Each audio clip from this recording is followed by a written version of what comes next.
mon oncle, infâme bricoleur, faisait en amateur des bombes atomiques. Sans avoir jamais rien appris, c'était un vrai génie, question travaux pratiques. Il s'enfermait toute la journée au fond de son atelier pour faire ses expériences. Et le soir il rentrait chez nous et nous mettait en transe en nous racontant tout. Pour fabriquer une bombe, mes enfants, croyez-moi, c'est vraiment de la tarte.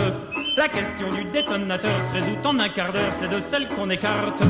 En ce qui concerne la bombage, c'est pas beaucoup plus vache, mais une chose me tourmente, c'est que celle de ma fabrication n'ont qu'un rayon d'action de 3,50 m. Il y a quelque chose qui cloche là-dedans, j'y retourne immédiatement.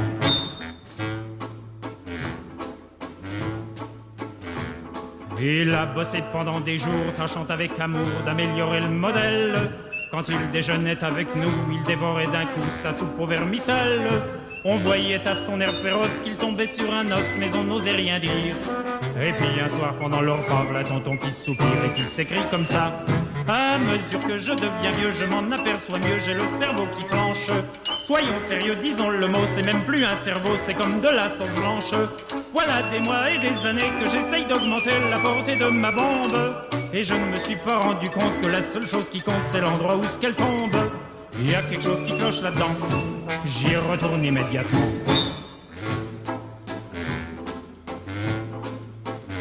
Sachant proche le résultat, tous les grands chefs d'État lui ont rendu visite. Il les reçut et s'excusa de ce que sa cagna était aussi petite. Mais sitôt qu'ils sont tous entrés, il les a enfermés en disant: soyez sages. Et quand la bombe a explosé, de tous ces personnages, il n'est plus rien resté. Quand on, devant ce résultat, ne se dégonfla pas et joua les andouilles, au tribunal on l'a traîné et devant les jurés, le voilà qui bafouille. Messieurs, c'est un hasard affreux, mais je jure devant Dieu, comme mon âme et conscience, en détruisant tous ces tordus, je suis bien convaincu d'avoir servi la France. On était dans l'embarras, alors on le condamna et puis on l'amnistia. Et le pays reconnaissant l'élut immédiatement chef du gouvernement.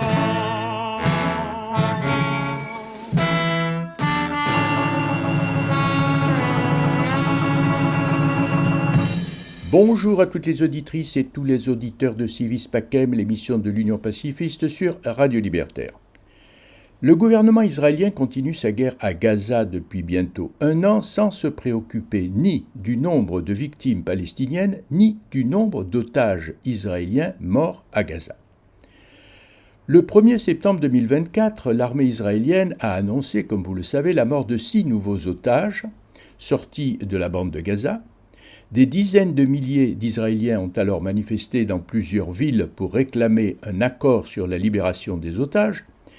D'importantes mobilisations suivies d'une grève générale qui a duré une partie de la journée du 2 septembre n'ont pas infléchi la détermination de Netanyahou qui continue le massacre des Palestiniens. Alors peut-on aujourd'hui en France parler de génocide sans être accusé immédiatement d'antisémitisme ?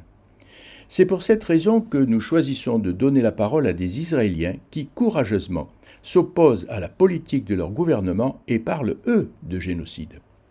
Vous allez donc entendre dans cette émission Eitan Bronstein. Eitan Bronstein est un Israélien antisioniste installé en Belgique depuis 2020.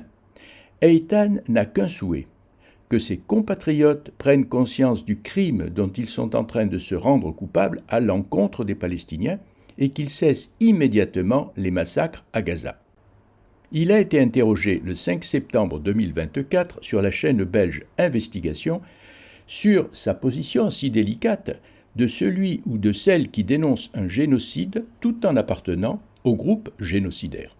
Eitan Bronstein est un Israélien installé avec sa femme et son fils à Bruxelles depuis 2020. Il est aussi le fondateur du laboratoire de recherche antisioniste Decolonizer. En tant que membre du groupe qui est en train de commettre un génocide, il se sent un devoir particulier à dénoncer les crimes d'Israël.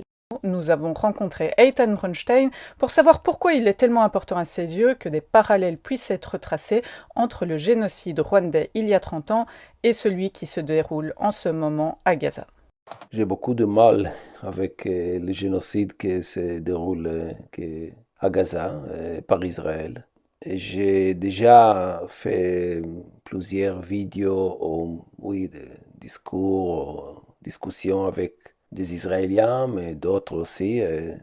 Mais je pensais que ce sera intéressant de peut-être comparer les situations d'un génocide historique, avec les situations aujourd'hui pour mieux comprendre le génocide qu'Israël est en train de commettre à Gaza. Alors j'ai cherché, j'ai parlé avec des Serbes aussi, des Serbes pour essayer de parler du génocide de Srebrenica. Mais je n'ai pas réussi encore, j'espère que c'est possible au futur.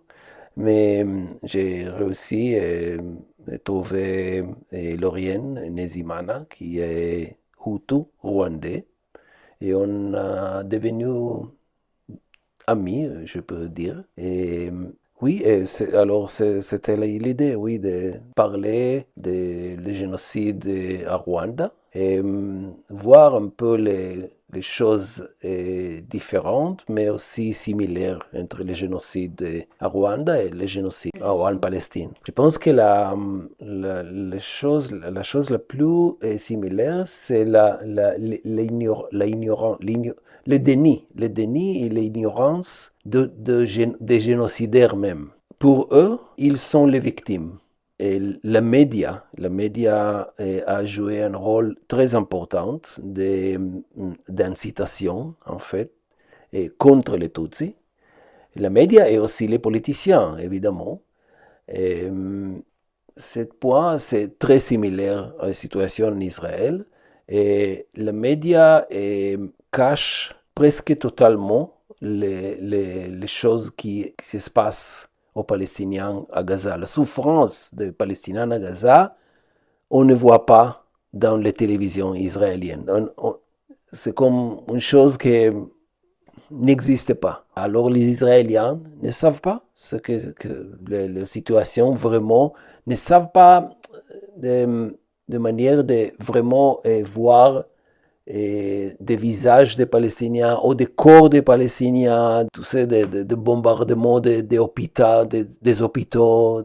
Ça, c'est des choses qu'on ne voit pas en Israël. Ok, les Israéliens savent la situation en général, ils savent les chiffres des Palestiniens qui est mort, mais c'est la déshumanisation totale des Palestiniens.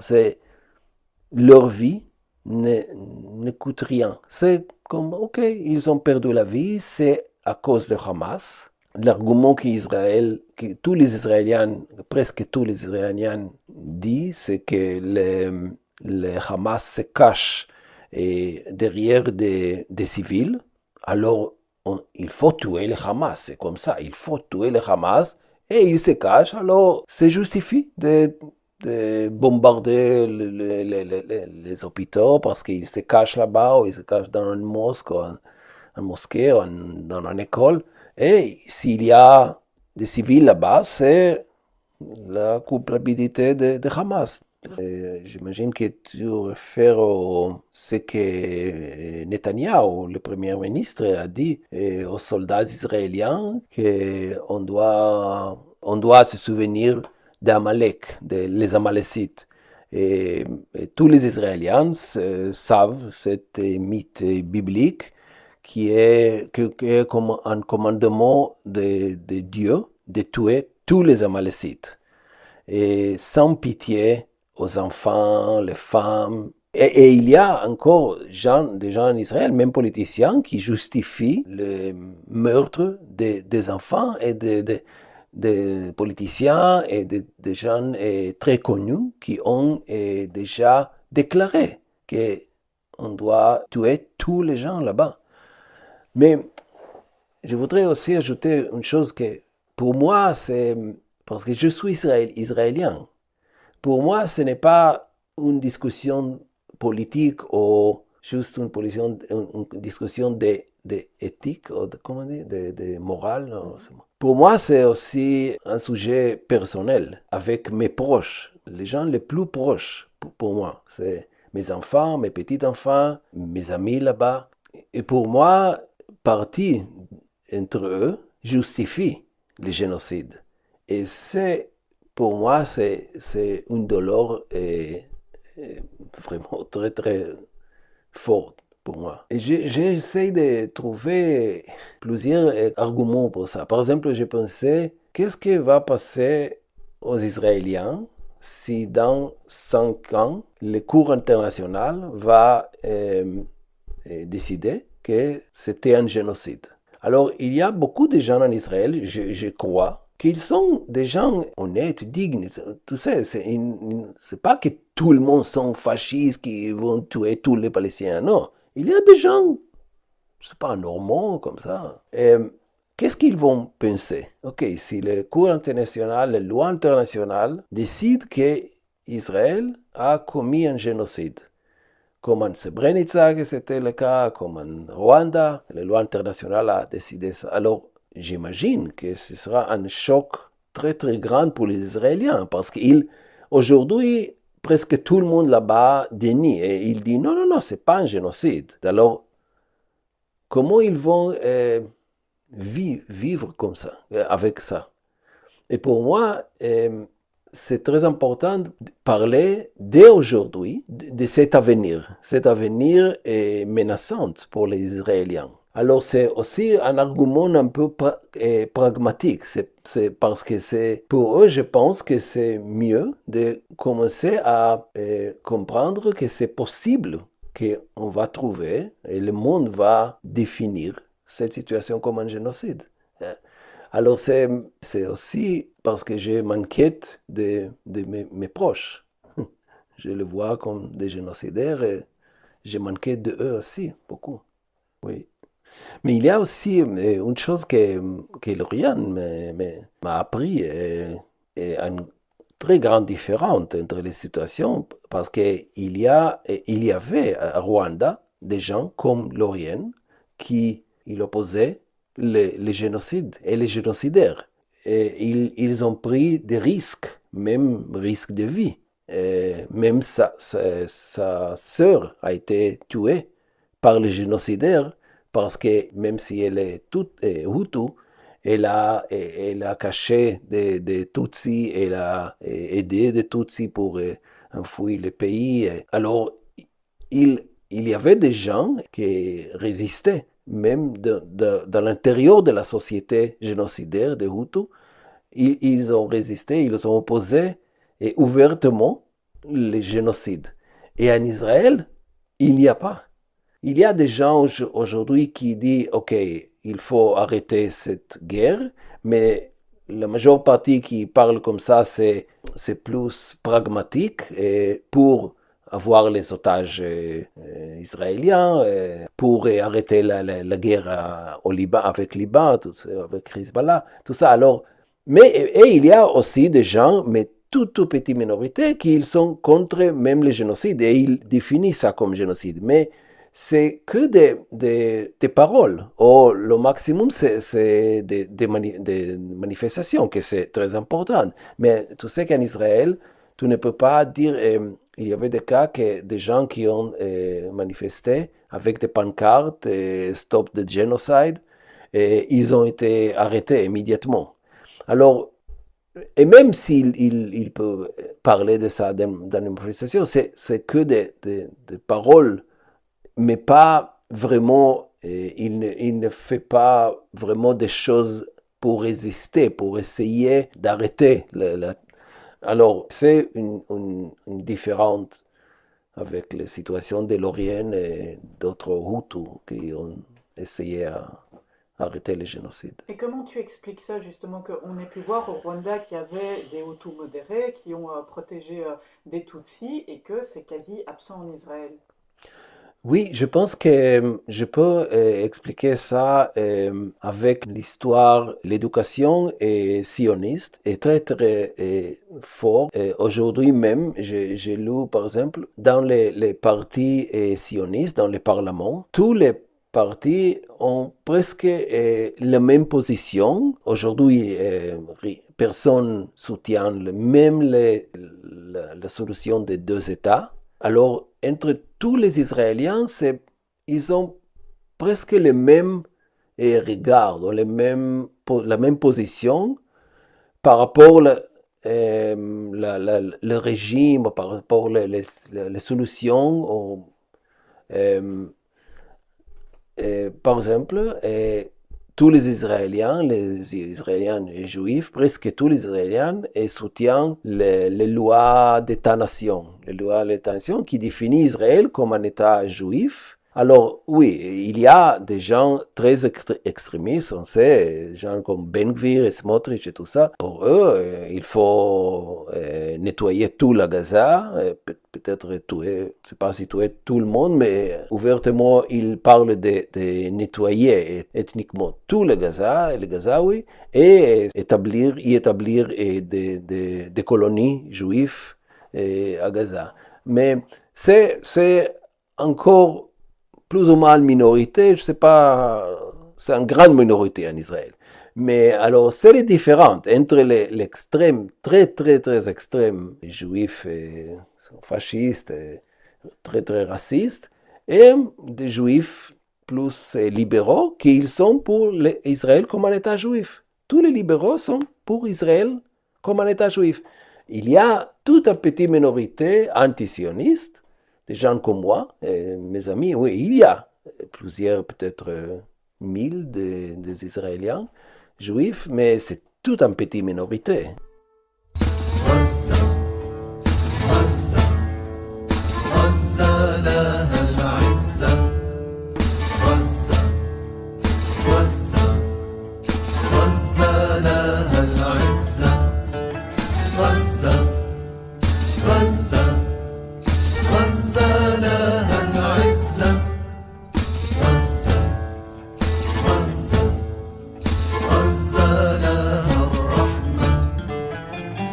لو حاصرونا لو قصفونا لو جوعونا نبقى صامدين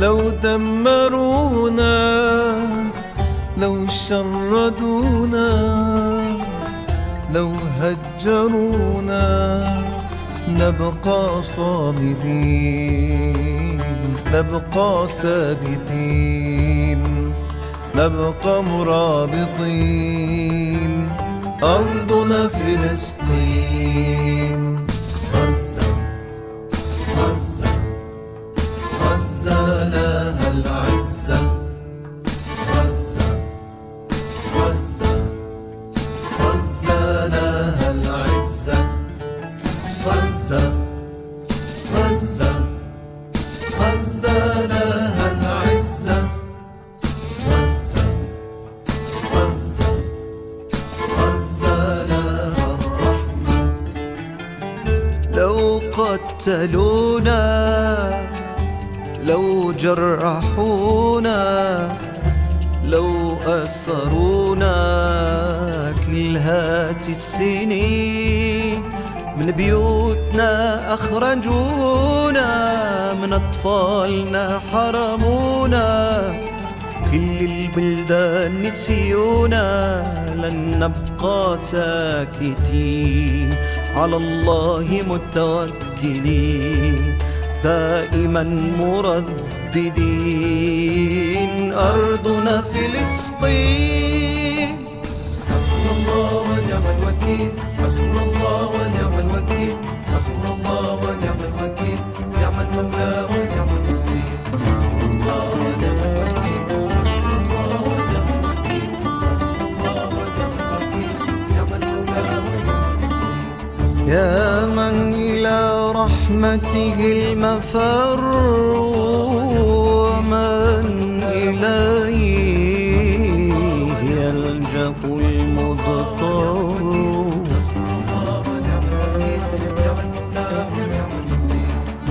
ويا قريب العفو يا مولاه ويا مجيب كل من دعاه بك استغثنا يا مغيث الضعفاء فحسبنا يا ربي أنت وكفى فلا أجل من عظيم قدرتك ولا أعز من عزيز سطوتك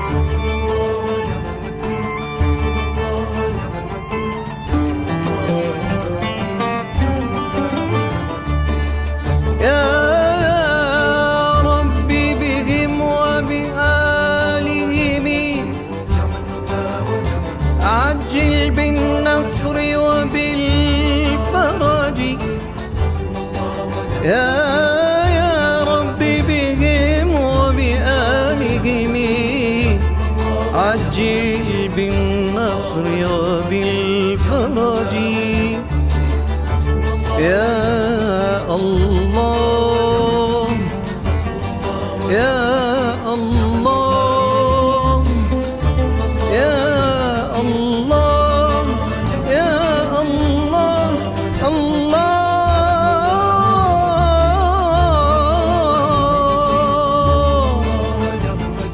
يا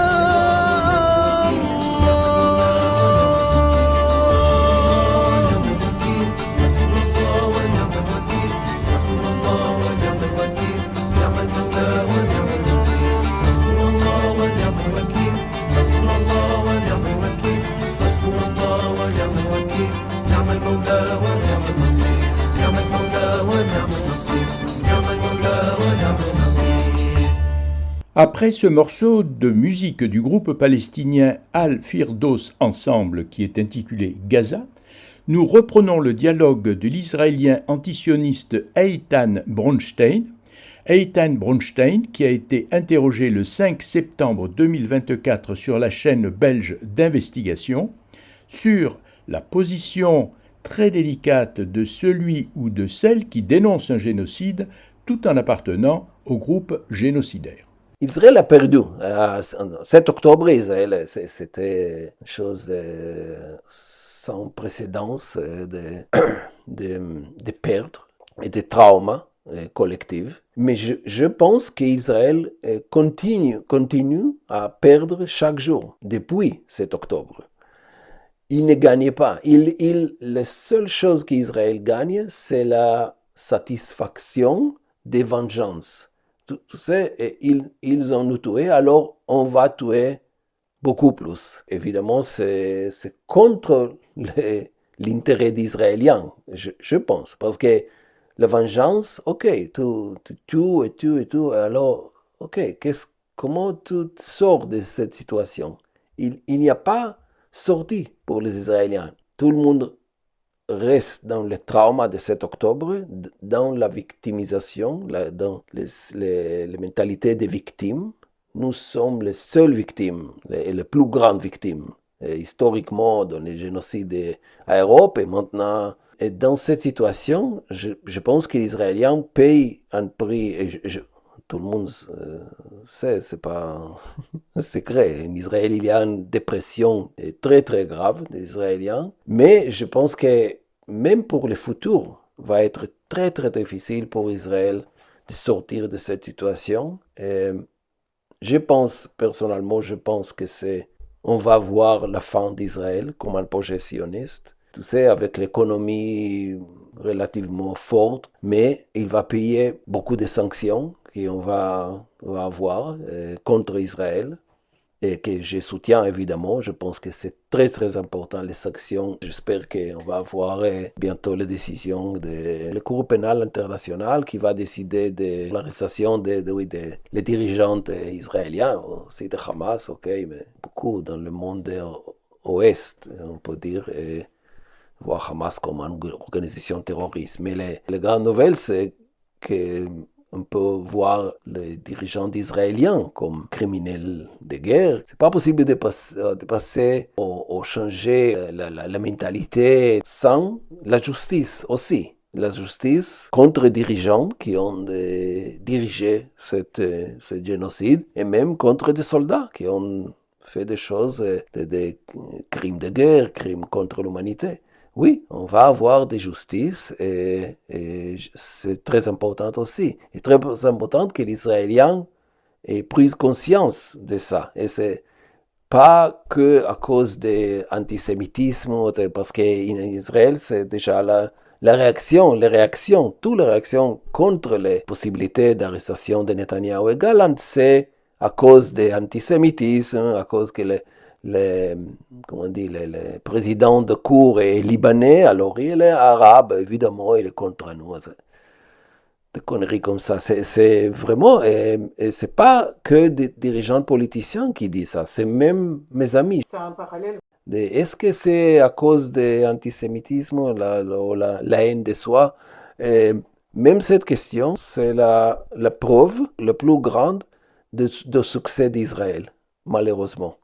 Le succès du projet sioniste qui a réussi à parler au nom de tous les juifs au monde. Israël est devenu comme le bon choix pour les juifs ou la manière dont on est les vrais juifs. Les juifs doivent être israéliens, sionistes. Alors, si tu parles contre les Israéliens, tu es contre tous les Juifs et c'est la réussite d'Israël, malheureusement. Mais on peut dire, la réponse est tout ça, il y a des traditions juives très importantes, antisionistes. En Europe, on sait des mouvements très très importants à l'histoire qui s'appellent les Bund, mais il y a d'autres juifs qui et toujours été contre le sionisme. Et non, je sais qu'aujourd'hui, depuis que ce génocide se déroule à Gaza, et il y a beaucoup plus de juifs au monde entier qui s'engagent dans cette lutte contre Israël, contre le sionisme. Mais cette situation en Palestine oblige les Juifs à la prise de position contre les choses qu'Israël commet à Gaza. Alors, il y a beaucoup de gens, beaucoup de Juifs, et même des Israéliens, plus, je pense, à l'extérieur d'Israël, qui comprennent le vrai sens du projet sioniste et qu'il faut être contre ce projet. C'est pas la haine de soi, pas du tout. C'est au contraire. Pour nous, c'est question même de survie. Même de survie comme juifs, notre éthique est d'être solidaire avec les gens autour de nous, dans chaque pays où on vit, mais aussi en Palestine. Être juif, c'est être avec les gens opprimés. C'est le vrai sens d'être juif. Et pas l'oppression contre autres, et avoir des États-nations et tout ça. Vous avez entendu dans la première partie de notre émission Civis Pacem le point de vue de l'Israélien antisioniste Eitan Bronstein, interrogé le 5 septembre 2024 sur la chaîne belge Investigation.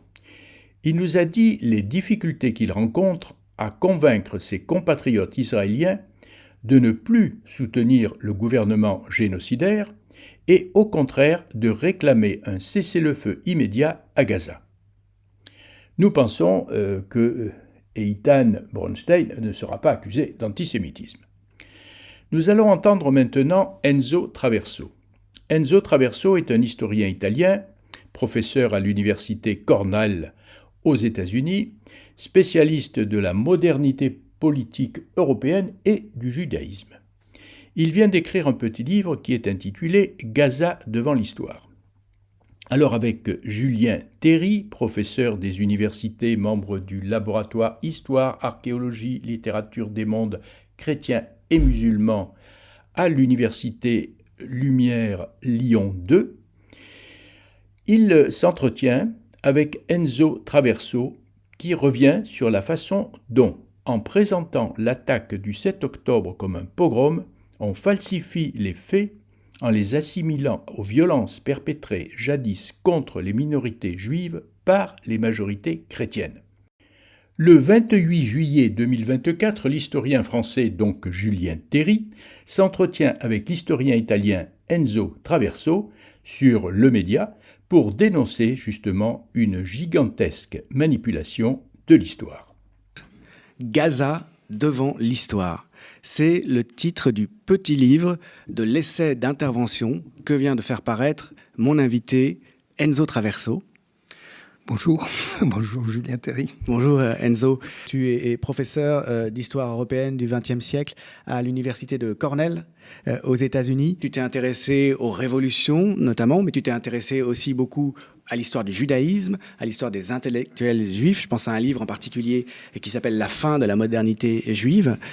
Tu as décidé d'intervenir aujourd'hui avec un livre plus directement politique, à propos donc de ce qui se passe aujourd'hui à Gaza et de la manière dont, notamment dans le débat français, les effets de Gaza se déploient, les effets de ce nettoyage ethnique, pour ne pas dire de ce génocide dont les intentions sont affichées par les autorités israéliennes, les effets donc de cette situation absolument abominable depuis le 7 octobre et l'attaque du Hamas, perturbe le débat français, et en particulier l'accusation d'antisémitisme est devenue une machine contre la gauche de la gauche, une machine à disqualifier la gauche.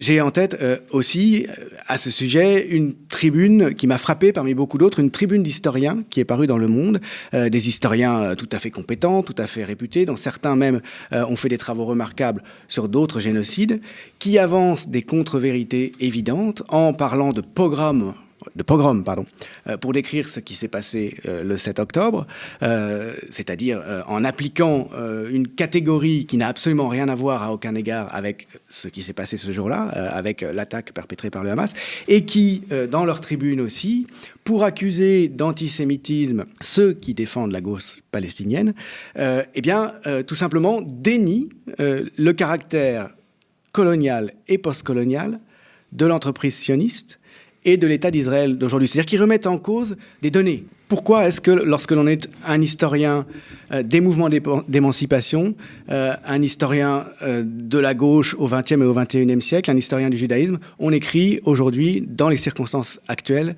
un livre donc qui s'appelle « Gaza devant l'histoire ». Je dis dans la préface de mon livre qu'aujourd'hui, on ne peut pas écrire une histoire de la guerre de Gaza ou de ce qu'on appelle la guerre de Gaza. Il ne fait pas de doute que dans l'avenir, des chercheurs, des historiens écriront une histoire de la destruction de Gaza entre l'automne 2023 et 2024. Pour écrire un livre d'histoire, tu le sais très bien, il faut disposer de sources fiables, il faut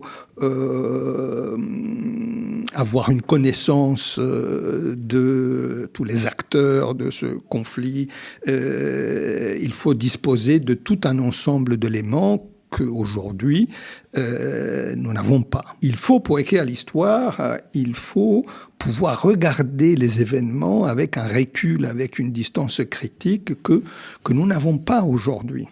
Donc, ce qu'on peut faire aujourd'hui, c'est réfléchir sur une crise, un génocide qui est en train de se dérouler sous nos yeux, qui a été partout dans le monde lu, interprété, analysé à l'aide de catégories historiques. On peut s'interroger sur cette crise, cette guerre, ce génocide à la lumière de l'histoire. L'histoire a été non seulement évoquée, elle a été convoquée dès le départ pour dire ce qui était en train de se passer. Dès le lendemain, on nous a dit, et cette formule a été reprise par des chefs de gouvernement, des chefs d'État, et a été martelée par tous les médias, que le 7 octobre était le plus grand pogrom de l'histoire après l'Holocauste. Et immédiatement, la crise de Gaza a été inscrite dans un paysage balisé par la longue histoire de l'antisémitisme et l'histoire de l'Holocauste. Et donc, du coup, je me suis dit, on ne peut pas écrire l'histoire de Gaza aujourd'hui, mais nous pouvons réfléchir sur toutes ces catégories qui sont mobilisées pour analyser cette guerre. Qu'est-ce que c'est que l'antisémitisme? Qu'est-ce que c'est que le sionisme? Qu'est-ce que c'est qu'un génocide? Etc. Et dire que le 7 octobre est le plus grand pogrom de l'histoire après l'Holocauste signifie immédiatement donner une interprétation, une clé de lecture de l'événement, signifie inscrire Gaza, l'expliquer comme l'épilogue de la très longue histoire de l'antisémitisme, l'épilogue d'une histoire millénaire de haine contre les Juifs, et signifie aussi évacuer en même temps l'histoire de Gaza, c'est-à-dire l'histoire d'une occupation qui est devenue une forme de ségrégation des Juifs, des Palestiniens de Gaza depuis 2007 et une oppression qui a commencé depuis la première guerre arabo-israélienne en 1948. Et donc, je pensais que c'était indispensable de faire la clarté sur cela. Or, dire que derrière le 7 octobre, il n'y a pas l'histoire millénaire de l'antisémitisme, mais il y a l'histoire de l'occupation israélienne, ne signifie pas banaliser la gravité des événements du 7 octobre, que je n'ai aucune difficulté à condamner. Cela me paraît nécessaire. Mais pour comprendre ce qui s'est passé, il faut définir les choses avec un lexique approprié. Autrement, on aboutit à une opération qui a pris des proportions gigantesques de manipulation de l'histoire, qui consiste à classer, cataloguer dans la catégorie de l'antisémitisme toute forme de solidarité avec la Palestine et toute protestation contre l'occupation israélienne des territoires palestiniens et contre la destruction de Gaza. On ne sait pas par où commencer, finalement, devant ce tissu de manipulation et de contre-vérité. Qu'est-ce que c'est qu'un pogrom? Rappelons ce que c'est qu'un pogrom. Alors, les pogroms, le mot est né en Russie, sous l'Empire des Tsars. Il y avait une violence qui était une violence du régime contre la minorité juive, et une violence qui était organisée, qui était souvent planifiée, une violence qui visait une minorité qui était non seulement stigmatisée, mais qui était soumise à des formes d'exclusion et de discrimination qui passaient par tout un dispositif législatif. Ce sont les moments de paroxysme de violence, donc, contre ces communautés. Oui, alors il y a eu les pogroms contre les Juifs, surtout en Europe. Je répète, l'Empire des Tsars, ça a été le cœur. Mais aussi en Europe centrale, il y a eu aussi des pogroms contre les Juifs en Europe, aussi dans certains pays d'Europe occidentale, dans une époque antérieure à l'émancipation et à l'intégration des Juifs au sein des États dans lesquels ils vivaient. Mais c'était des violences qui avaient une nature antisémite évidente. Mais elles sont perpétrées par une majorité contre une minorité, pour commencer. Bien sûr, il s'agissait de violences... Ça n'a rien à voir avec avec l'attaque de Gaza, avec l'attaque du Hamas. Du pouvoir contre une minorité. Oui. Là, nous sommes exactement dans le cas inverse, c'est-à-dire un pogrom, si on le définit comme ça, de la minorité à l'égard de la majorité qui détient le pouvoir. Ouais, donc c'est déjà c'est un renversement. C'est un renversement qui remet en question la comparaison dès qu'on la formule. Moi, j'aurais tendance à dire que c'est déjà même une falsification. Derrière le 7 octobre, il y a une escalade de violence contre les Palestiniens perpétrée par l'armée israélienne. Et il y a toute une histoire d'oppression et de refus de dialogue. On ne peut pas ignorer que le 7 octobre, c'est le retour des Palestiniens à des méthodes d'action violentes après l'échec de toutes les tentatives de dialogue, de recherche d'une solution négociée, d'une solution pacifique, après l'échec de tous les accords de paix qui ont été signés entre Israël et les Palestiniens depuis 30 ans désormais. En 2018, il y a une manifestation pacifique des Palestiniens contre le blocus de Gaza. La réponse israélienne, c'est la répression. C'est l'assassinat des manifestants. Et c'est l'assassinat des manifestants. En série par des snipers. Alors, on ne peut pas ignorer qu'on est arrivé au 7 octobre après ce processus de radicalisation de la violence anti-palestinienne par l'État d'Israël. Et cela est aussi la conséquence du refus de toute négociation avec le Hamas, après que le Hamas a modifié sa charte en reconnaissant l'État d'Israël. En reconnaissant, disons, la solution à 2 États. La réponse israélienne a été la répression et la violence. Donc, lire le 7 octobre comme une explosion de haine antisémite signifie tout simplement évacuer le contexte historique dans lequel cette violence s'est produite.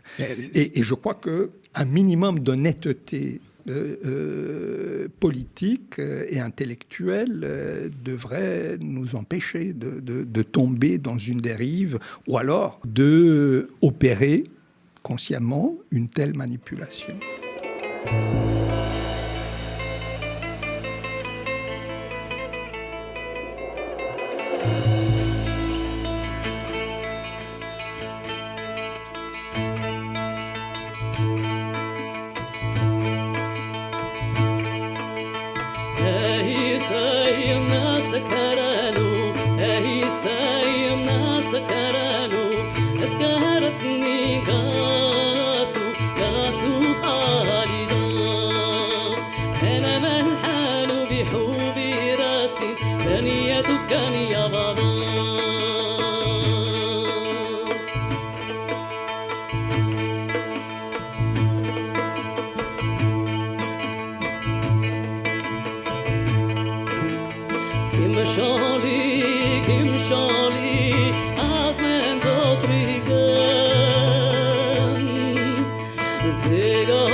Vous êtes à l'écoute de l'émission Civis Pacem de l'Union pacifiste sur Radio Libertaire. Vous venez d'entendre le chant de la paix de la musicienne Najman. Et nous reprenons maintenant le dialogue entre l'historien Julien Terry et l'historien italien Enzo Traverso qui vient de publier un livre intitulé « Gaza devant l'histoire ». Alors, les deux historiens s'interrogent sur le terme « pogrom » pour désigner l'attaque meurtrière palestinienne du 7 octobre 2023 contre l'État d'Israël. C'est-à-dire que si l'on en revient au caractère mensonger, fondamentalement mensonger et tendancieux de l'appellation de pogrom, il y a d'abord le fait que, contrairement à un pogrom, ça n'est pas une majorité qui s'en prend à une minorité. Ça, c'est le premier point.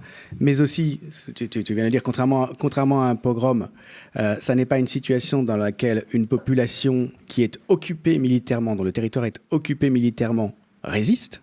C'est pas ça du tout, un pogrom. C'est pas les antisémites russes ou d'Europe centrale qui étaient occupés par les juifs et qui ont résisté. Enfin, c'est complètement absurde. Le parallèle n'a aucun lieu d'être.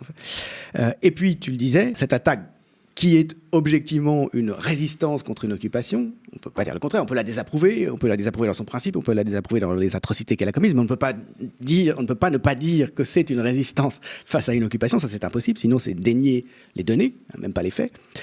Dernier point donc, tu disais, elle est précédée d'un refus de négocier, y compris quand la partie en face, le Hamas, accepte de négocier, et elle est précédée de toute une série de violences terribles contre des manifestations pacifiques de la part de la population qui est occupée.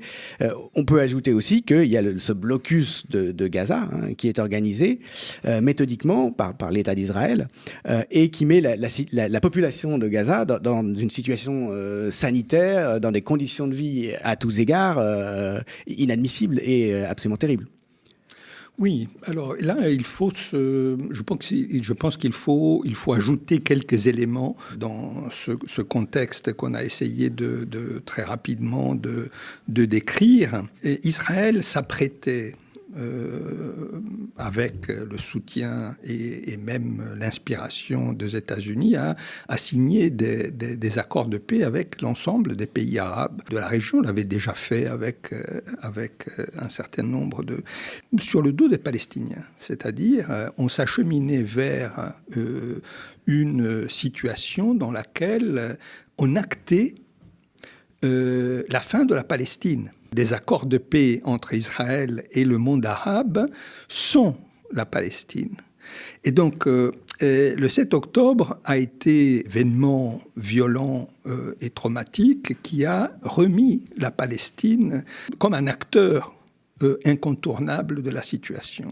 Or, on peut discuter sur les moyens que les Palestiniens ont choisis pour rentrer dans le jeu politique et redevenir un acteur stratégique.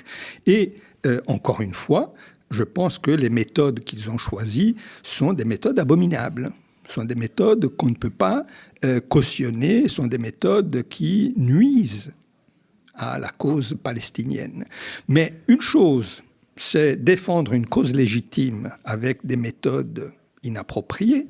Autre chose, c'est utiliser des méthodes abominables qui sont parfaitement cohérents et logiques avec un projet que l'on défend. Et ça, c'est le cas d'Israël. La destruction de Gaza s'inscrit d'une façon très cohérente avec le projet qui est celui défendu de la manière la plus paroxystique, disons, par le courant fasciste et raciste du gouvernement, mais qui a toujours été le projet de la droite israélienne, c'est-à-dire parvenir au grand Israël sans les Palestiniens.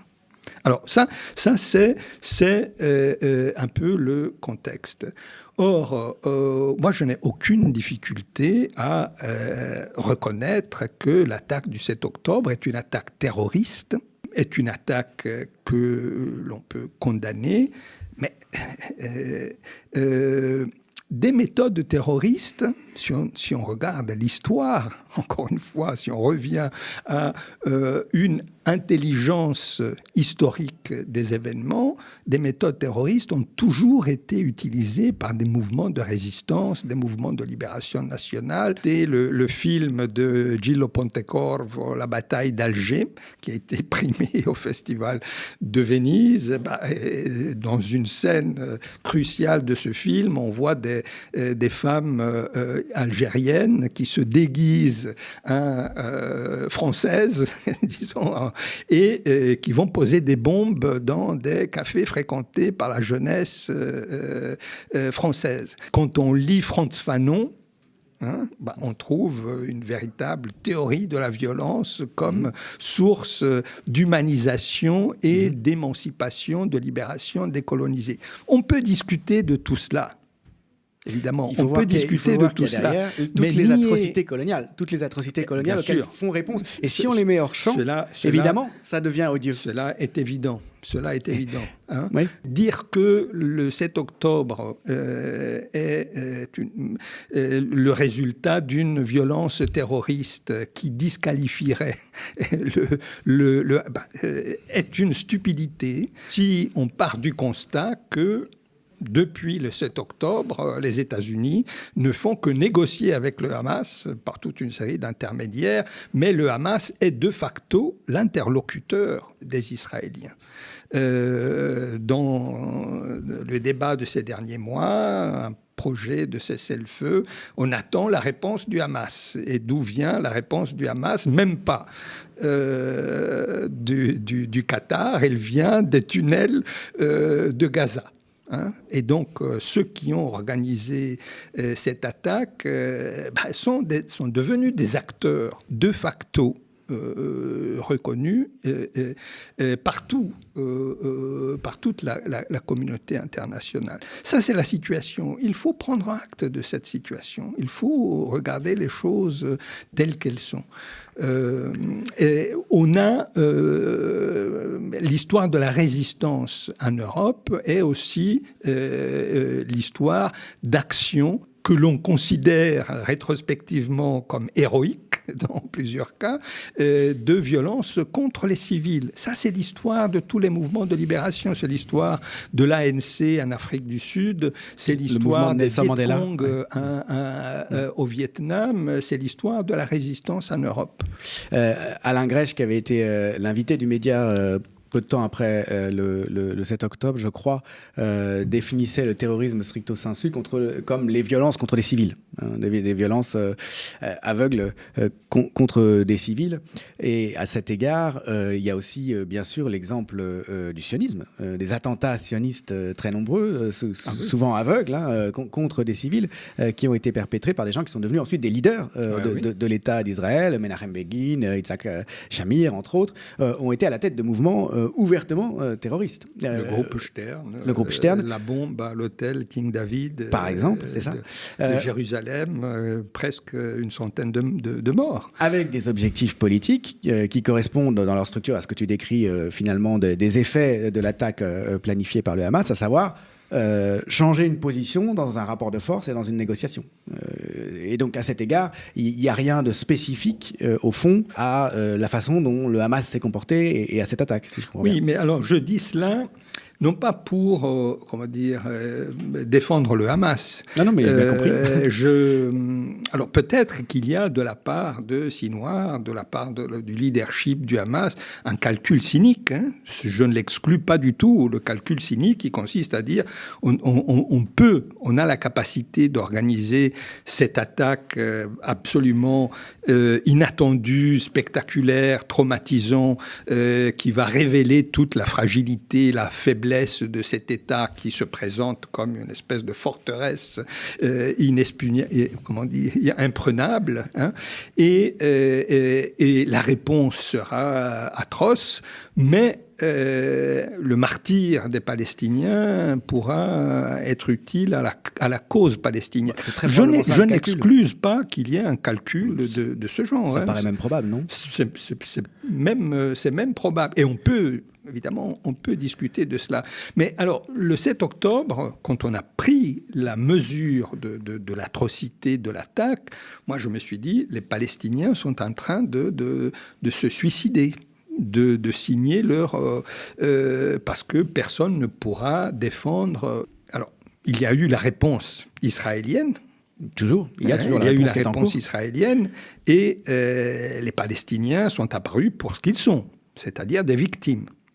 Et non seulement cela, mais tous les sondages pour ce qu'ils valent, les sondages faits dans les territoires occupés ou à Gaza, indiquent qu'il y a une popularité du Hamas, qu'il y a un soutien au Hamas. Il y a des critiques. Parmi les Palestiniens. Moi, je dis toujours, si dans des conditions de liberté et de démocratie, dans une société démocratique, le Hamas, qui est un mouvement autoritaire, qui est un mouvement fondamentaliste, qui est un mouvement certainement homophobe et misogyne, dans traditionnaliste religieux, et serait un ennemi de la gauche palestinienne. Oui. Il ne fait pas de doute. Il y a eu une guerre entre le Hamas et les mouvements laïcs palestiniens, d'ailleurs. Donc, dans les circonstances actuelles, ce sont des membres du Hamas qui se battent les armes à la main contre une armée d'occupation. Et cela explique le soutien des Palestiniens. Alors, les comparaisons valent pour ce elles doivent toujours être prises avec des précautions. Je mentionne souvent cette couverture du Times, du magazine, lors de la guerre des 6 jours, qui présente la photo d'un soldat israélien qui symbolise la victoire d'Israël. Et en 1967, nous sommes une vingtaine d'années après la fin de la guerre, après l'Holocauste. Donc Israël est encore un pays de réfugiés, encore un pays de rescapés d'un génocide. Et cette image a eu un impact symbolique énorme parce que les Juifs qui étaient historiquement présentés et que dans l'imaginaire collectif étaient des victimes, les squelettes avec un pyjama rayé qui sortaient d'un camp d'extermination, eh bien soudainement les Juifs apparaissent comme des soldats, une image de virilité, de combattants, et donc la rédemption d'une certaine image stéréotypée de la judaïté. Je pense que pour les Palestiniens, il y a eu quelque chose de similaire. Les Palestiniens se sont dit, eh bien, depuis des décennies, nous subissons des humiliations quotidiennes. On nous prend nos terres, on détruit nos maisons, on arrête de la façon la plus indiscriminée, arbitraire et brutale tout, non seulement nos militants et nos combattants, mais même des adolescents. On les tient en détention administrative pendant des mois ou des années en prison. Nous sommes des victimes de tout point de vue. Finalement, nous montrons que nous sommes capables de frapper, que nous sommes capables de nous battre et que nous pouvons leur faire mal. Et ça, c'est quelque chose qu'on peut lire avec Fanon. C'est-à-dire, c'est une violence que Fanon disait régénératrice ou une violence qui humanise. Qui rend la dignité. Encore une fois, on peut discuter de tout cela, mais il faut prendre en considération tous ces éléments. Autrement, on ne pourrait pas comprendre. Si on lit la crise de la guerre et le génocide avec les lunettes et les catégories du libéralisme classique, de la démocratie libérale, on ne pourrait pas comprendre pourquoi les déportés juifs dans les camps d'extermination, lorsque arrivait un bout de journal entré et ils apprenaient que Dresde avait été détruite sous une pluie fusil de bombes occidentales, pouvaient esquisser un sourire et ça leur faisait plaisir.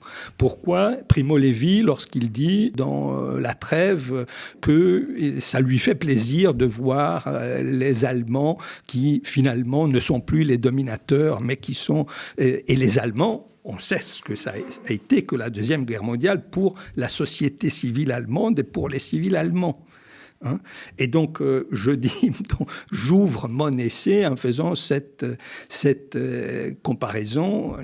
Aujourd'hui, organiser une manifestation contre l'antisémitisme au moment où se déroule un génocide à Gaza, une manifestation contre l'antisémitisme qui réunit tous ceux qui soutiennent ce génocide, et même l'extrême droite antisémite qui est l'héritière de la longue histoire de l'antisémitisme. C'est comme si, à la fin de la Deuxième Guerre mondiale, on n'organisait pas un tribunal militaire et un procès contre les nazis, mais plutôt contre les alliés qui avaient perpétré des crimes de guerre en Allemagne. C'est ça le paradoxe et la contradiction.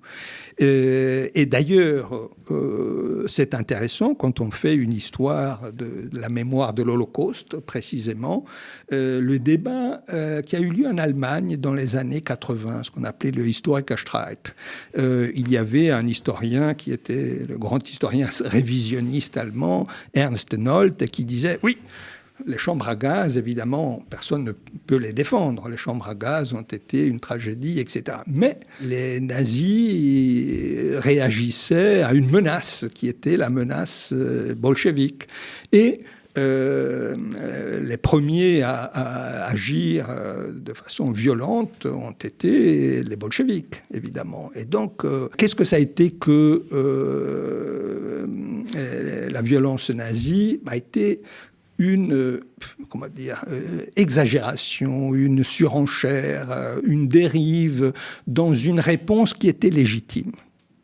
Et comment est-ce qu'on a justifié toute une série de génocides dans l'histoire en évoquant la violence des colonisés, violence de ceux qui n'acceptent pas d'être civilisés par l'Europe. Et donc, cette idée d'une violence réactive, parce que le discours, même aux États-Unis, même la droite française, déplore les morts palestiniens, mais dit finalement la réponse israélienne était légitime et nécessaire. Là, tu étends la droite française jusqu'au PS inclus intégralement.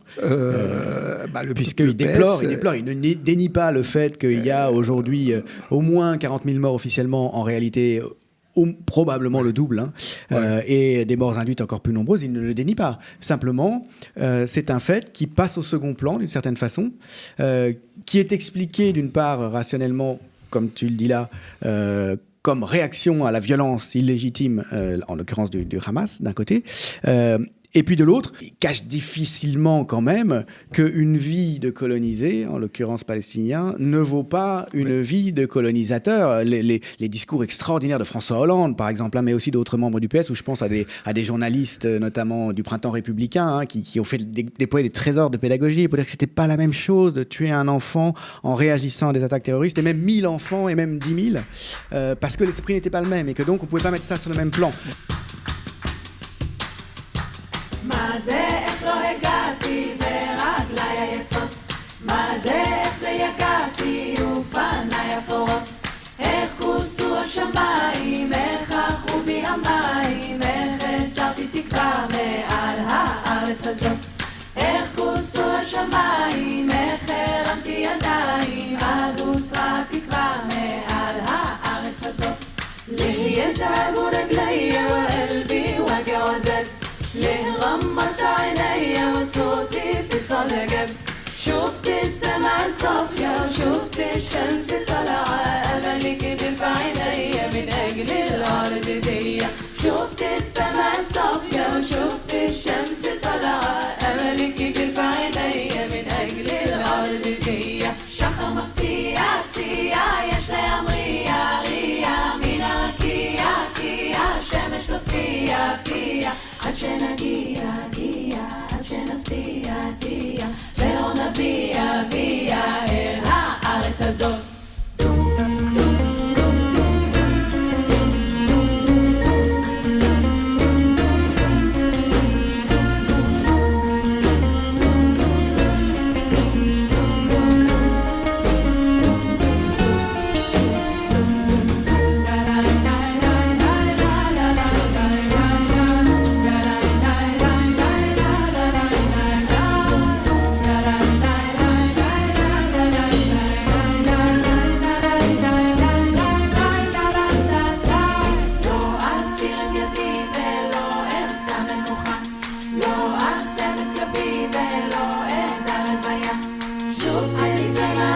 صافية شفت الشمس طلعت أملك في عيني من أجل الأرض فيا شفت السما صافية شفت الشمس طلعت أملك في عيني من أجل الأرض فيا والفرح جاي جاي والأمل كله ضيق والحب يجمع بينهم ودعم فرحي منهم والأمل يجري يجري وعيني تبكي تبكي من أجل قلبي قلبي حب في الأرض فيا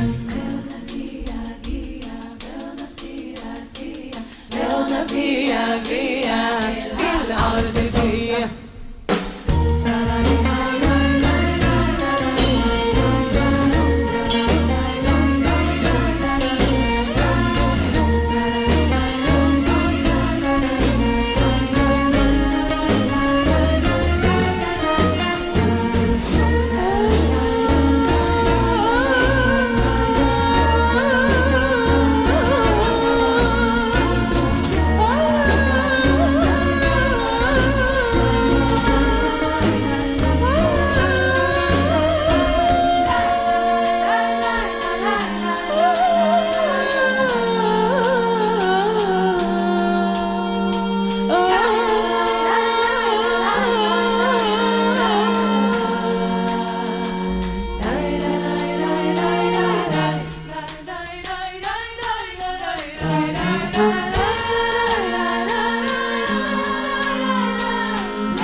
La musicienne israélienne Yael Dekelbaum chantait « Toutes les mers ». Nous reprenons le dialogue entre l'historien Julien Terry et l'historien italien Enzo Traverso, qui vient de publier un livre intitulé « Gaza devant l'histoire ». Je vous rappelle que cet entretien s'est tenu le 28 juillet 2024 sur la chaîne Le Média. Je voudrais qu'on finisse là-dessus, peut-être, et sur ce type d'attitude rationalisée, qui, si on va quand même au fond des choses, correspond à une perpétuation du suprémacisme blanc occidental qui est au principe de la colonisation. Oui, alors je consacre dans mon livre un chapitre à la question de l'orientalisme. L'orientalisme qui a atteint son apogée à l'âge de l'impérialisme, à la fin au tournant du XXe siècle, et l'orientalisme qui se fondait sur cette vision un peu dichotomique du monde. L'Occident, c'est la civilisation, et le monde non occidental, rassemblé sous cette définition de l'Orient, c'est la barbarie. Et donc la rationalité, c'est l'Occident, et le fanatisme ou l'obscurantisme, c'est situé dans le monde colonial, le développement, l'arriération. Alors, cette vision dichotomique qui était à la base d'une vision hiérarchique du monde et à la base d'une vision hiérarchique et raciale de l'humanité, finalement, je me suis rendu compte, après le 7 octobre, que cette vision est extrêmement prégnante, qu'elle oriente, inspire. Alors, il y a 2 jours...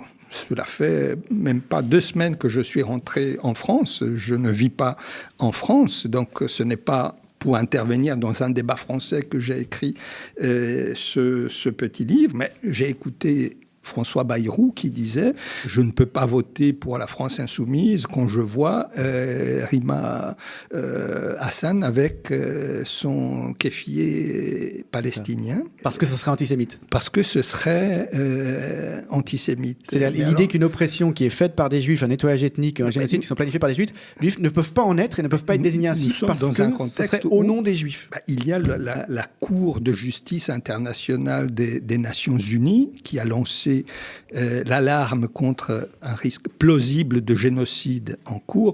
La Cour pénale internationale qui a requis un mandat d'arrestation contre Netanyahou avec l'accusation, non pas d'avoir violé les droits de l'homme, l'accusation d'extermination. C'est ça le chef d'inculpation. Et pas à la légère, c'est pas à la légère. Il y a des éléments, manifestes. On lit tous les jours dans la presse, il y a au moins 40 000 Palestiniens qui ont été tués à Gaza. Et François Bayrou dit on ne peut pas tolérer voter pour quelqu'un qui se présente avec un kéfier. C'est évident que pour Bayrou, la vie d'un Palestinien, la vie de 40 000 Palestiniens ne vaut pas autant que celle de 1200 Juifs. Et je pense que si on tire les conclusions logiques, la vie d'un citoyen français de confession israélite vaut plus que la vie d'un citoyen français musulman, puisque dans ses représentations, il n'occupe pas la même place. C'est quelque chose de véritablement effrayant. Mais derrière ça, si cette attitude est possible, c'est parce qu'il y a la médiation de l'antisémitisme. La place que l'antisémitisme prend dans l'histoire de France, dans l'imaginaire politique. C'est-à-dire que c'est une imputation qui immédiatement diabolise, disqualifie radicalement celui qui en est l'objet, dès lors qu'on la formule. Et si c'est possible, si on l'utilise comme ça, c'est toujours, me semble-t-il, l'expression de ce jeu que les élites jouent, les élites politiques jouent, avec les Juifs, au fond. C'est-à-dire que après une époque où finalement la bourgeoisie française, comme la bourgeoisie européenne, était massivement antisémite, imputait, assimilait tout ce qui lui faisait peur, le progrès social en particulier, les mesures sociales du Front populaire, au judaïsme, aux Juifs, la fameuse accusation de judéo-bolchevisme. On est passé de cette période-là à une sorte de retournement. C'est au nom des crimes qu'elle a commis par le passé que désormais, finalement, il y a une forme de religion autour de la défense de ce qui est censé être un État que cette bourgeoisie-là reconnaît comme l'État-nation des Juifs, hors d'Europe. C'est quand même un retournement qui, pour un historien, est extrêmement spectaculaire. Mais c'est aussi un discours qui est pétri de contradictions macroscopiques. Pensons le Rassemblement national qui nous dit qu'il veut introduire de mesures punitives vis-à-vis des binationaux ou des discriminations vis-à-vis des binationaux. Et puis, il faut défendre, il faut protéger les Juifs parce que qui critique le sionisme serait antisémite.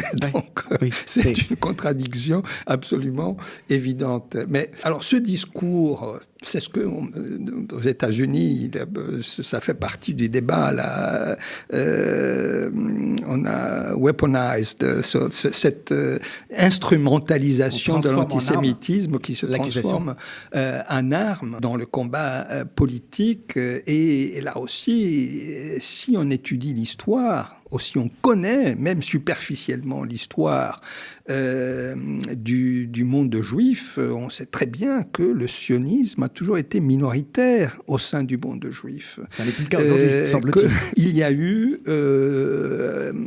un très grand nombre de grandes figures du monde intellectuel juif qui étaient antisionistes. Et même l'histoire du sionisme est une histoire extrêmement diverse.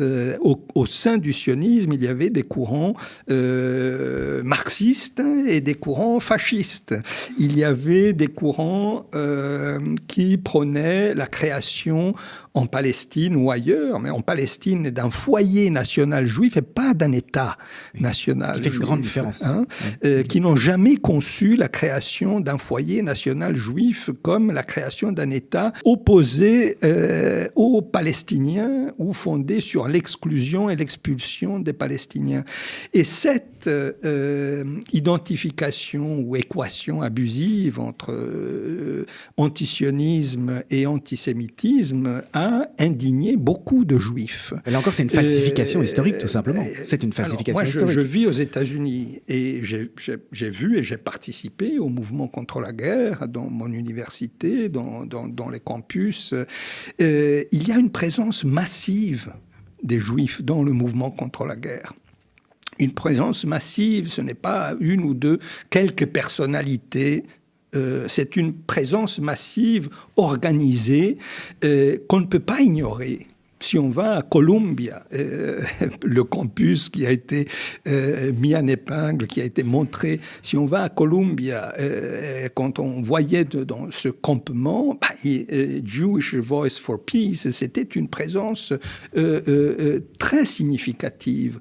Et donc, cette manipulation, cette démagogie, cette weaponization de l'antisémitisme a indigné beaucoup de Juifs qui sont descendus dans la rue en disant « pas à mon nom, je ne peux pas accepter qu'un État qui se présente comme l'État des Juifs soit en train de perpétrer un génocide et de m'impliquer dans une telle opération. » Donc, cette campagne contre le prétendu antisémitisme de gauche est une campagne mensongère qu'il faut, je pense, contraster avec la plus grande fermeté. En France, il y a des expressions, alors qui sont certainement beaucoup moins importantes qu'aux États-Unis, parmi les communautés juives, de cette pensée juive antisioniste avec le collectif Tzedek, par exemple, avec l'Union française des Juifs pour la paix,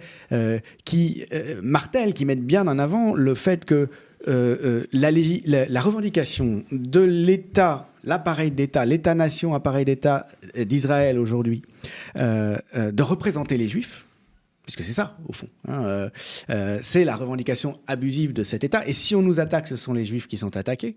Et donc, comme les Juifs ont été victimes de l'Holocauste, toute attaque contre nous, quelle qu'en soit la nature, est de nature antisémite. C'est un peu ça le mécanisme. Ils sont pas très nombreux en France, mais ils ont cette présence-là quand même aussi. Ces Juifs qui rappellent, comme tu le faisais à l'instant, que le sionisme n'était pas du tout majoritaire parmi les Juifs avant l'Holocauste, précisément, qu'il y avait une forte opposition, et qu'on assimilait, au fond, à juste titre, souvent parmi les Juifs, cette idée sioniste que les Juifs devaient former une nation autonome avec son État a une forme d'antisémitisme, puisque derrière, il y avait souvent, de la part de ceux qui les soutenaient, à commencer par Lord Balfour, qui déclare la fondation d'un foyer national juif, il y avait l'idée que les Juifs formaient un corps étranger qui avait vocation à partir de l'Europe. Idée éminemment antisémite. On ne compte pas les fascistes antisémites qui se sont déclarés favorables aux sionistes, à commencer par Drieux-La Rochelle, Rebattet. À la Libération, en France, il y avait beaucoup de Juifs qui craignaient qu'on les oblige à partir. Puisqu'il allait y avoir un État des Juifs qui était l'État naturel des Juifs, pourquoi est-ce qu'il devrait rester là? Donc il y avait ce refus, le Bund, bien sûr, la grande organisation juive ouvrière socialisante de Russie et d'Europe de l'Est, était violemment antisioniste et considérait que c'était sur place qu'il fallait faire valoir les droits et lutter pour les Juifs et pour le socialisme. Toute cette tradition, on a l'impression qu'aujourd'hui, là je m'adresse à toi parce que tu la connais très bien, cette tradition historique juive, on a l'impression qu'aujourd'hui en France, elle est devenue extrêmement minoritaire. Oui, mais il y a quand même une réactivation de cette tradition très noble juive de la pensée critique et aussi de l'engagement politique contre le pouvoir. D'ailleurs, Édouard Saïd lui-même, dans son essai bien connu sur les intellectuels, il rendait hommage à cette tradition qui a marqué profondément l'histoire du monde occidental. L'intelligentsia juive qui était au cœur de la culture occidentale, mais exclue du pouvoir, ne pouvait que adopter une posture critique vis-à-vis des formes de domination, vis-à-vis aussi des prémices culturelles elles-mêmes. Mais alors, je pense que ce philosionisme aussi ostentatoire de l'extrême droite partout en Europe a aussi des explications. D'une part, je vois aussi une convergence idéologique. parce que le projet du sionisme politique qui est aujourd'hui au pouvoir en Israël est le projet du Front National, c'est-à-dire l'idée de l'État des Juifs sans les Palestiniens. C'est une France ethniquement homogène et chrétienne et une France imaginaire. Netanyahou est venu défendre à la télévision française ce type d'approche en disant c'est vous qui êtes attaqués, c'est le choc des civilisations. Voilà, et c'est pour ça que Giorgia Meloni, qui est l'héritière qui est jusqu'il y a 2 ans se proclamait très fière de venir d'un mouvement qui avait promulgué une législation antisémite en 1938, eh bien elle dit finalement l'État sioniste veut un État des Juifs comme nous voulons un État italien et nous ne voulons pas de droit du sol en Italie. Et notre ennemi, c'est l'étranger, c'est l'arabe, c'est le musulman. Il y a des convergences idéologiques. Et puis, ce philo-sionisme de l'extrême droite est la voie qui permet à l'extrême droite de se légitimer aux yeux des élites occidentales comme une force respectable de gouvernement. Nous faisons partie du monde occidental. Nous sommes des interlocuteurs fiables pour défendre l'ordre géopolitique international tel qu'il existe. C'est un message. Donc la question juive est instrumentalisée afin de légitimer l'extrême droite comme force de gouvernement dans plusieurs pays européens. Et en même temps, il faut bien l'expliquer, donc, tu avais raison de souligner que l'antisémitisme est une des prémices du processus de formation des nationalismes en Europe. Tous les nationalismes étaient antisémites, de façon différente. Un antisémitisme qui pouvait être plus religieux que racial dans les pays du monde latin, par exemple, ou avec une forte connotation raciste en Europe centrale. Mais l'antisémitisme était un des piliers des nationalismes, de ce processus, disons, de cette anthropologie politique de la naissance des nationalismes modernes. Donc les extrêmes droites viennent de là. Aujourd'hui, elles ont opéré une transition avec un déplacement de l'axe de la xénophobie et du racisme, de l'antisémitisme à l'islamophobie. Ils sont d'autant plus sionistes que leurs ennemis sont devenus les minorités musulmanes, les minorités, les Arabes, les Noirs, disons, les minorités post-coloniales. Et je dis dans mon livre, les Juifs ont franchi ce que Du Bois appelait la ligne de la couleur, qui est une ligne métaphorique, évidemment, qui n'est pas une ligne de clivage ethnique, même si au départ, aux États-Unis, la ligne de la couleur distingue bien. Mais à la fin du XIXe siècle, les migrants juifs d'Europe orientale qui arrivaient aux États-Unis n'étaient pas blancs.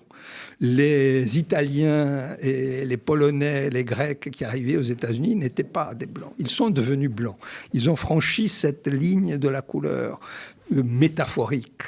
Et un des vecteurs de ce franchi de la couleur, de cette transition, ça a été l'intégration par ces minorités de toute une série de stéréotypes racistes. Donc, pour un Italien immigré aux États-Unis, être un raciste anti-noir, ça lui donnait quelques arguments pour être reconnu comme un blanc, qui faisait partie il n'était pas un WASP, mais il était blanc. C'est voilà. un type de mécanisme qu'on retrouve bien en France avec tel ou tel leader du Rassemblement national qui est issu de cette immigration et qui s'agrège finalement. Voilà. Et cela explique pourquoi la population israélienne, dont la moitié est faite de juifs qui viennent du monde d'Afrique du Nord et du Moyen-Orient, qui sont ethniquement, disons, parfaitement homogènes aux Palestiniens, eh bien,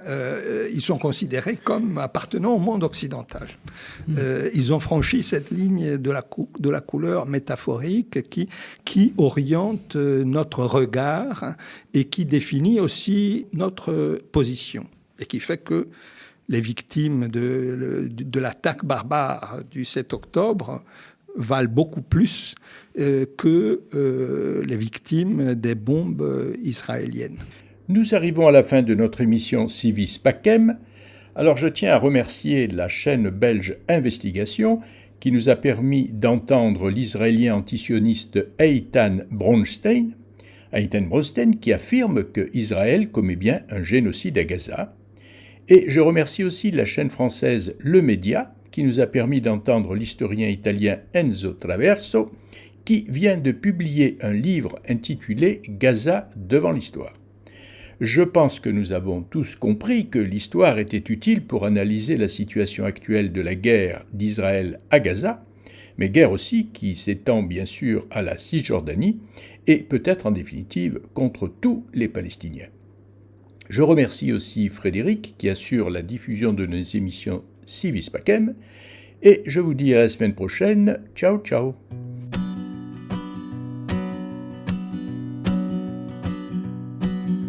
I think I've known enough desperation, and I think I've had too many complications. In my journey I have found no destination. Oh Lord, take me in your arms. And I think I've had enough false education. Been sticking for too long to regulation, as I'm longing for my true love's revelation. Oh Lord, take me in your arms, where the winds of freedom blow, where the sun don't ever fade away.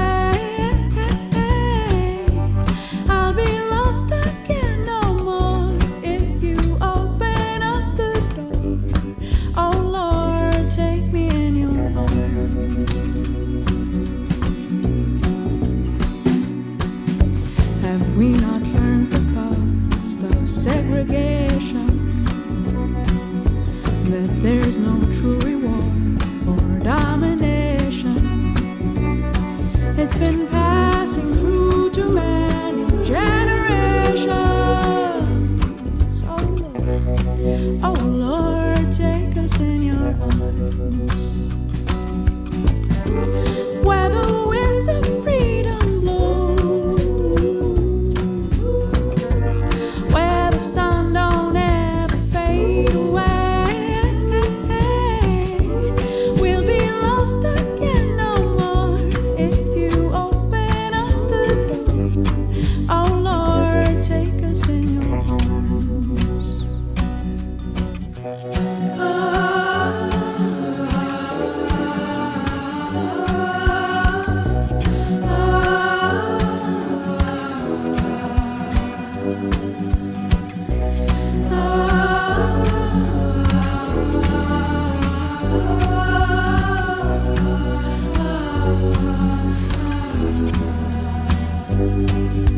I wonder if our global altercation